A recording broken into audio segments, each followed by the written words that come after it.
تو حضرت اللہ کے نبی صلی اللہ علیہ وسلم نے فرمایا کہ اے سراقہ، ایران کے بادشاہ کے سونے کے کنگن میں تمہارے ہاتھ میں دیکھ رہا ہوں۔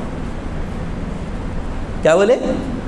ایران کے بادشاہ کے سونے کے کنگن تمہارے ہاتھ میں دیکھ رہا ہوں۔ جتنے وقت تم نے فہرست میرے سامنے پیش کی تو میں صرف یہی دیکھ رہا تھا کہ کنگن کا تذکرہ ہے نہیں ہے، اور جتنے بار بھی دیکھ رہا ہوں وہ کنگن کا تذکرہ نہیں ہے، اور میرے آقا فرما دے اور ایسا نہ ہو، یہ ممکن نہیں ہے، اور میں اسی پر دیکھ رہا تھا کہ یہ میرے آقا کا فرمان ہے تو یہ ہونا چاہیے۔ جب تک وہ چیز نمایاں نہیں ہوئی میں اس کو قبول نہیں کیا۔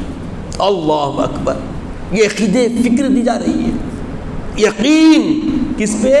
سید عالم خاتم النبی صلی اللہ علیہ وسلم پر، کہ اللہ کے نبی نے جو فرما دیا فرما دیا، اس کو ماننا، اس کے فالوور ہونا اور اس اتباع پہ اپنے آپ کو مضبوط رکھنا ہی عین ایمان ہے۔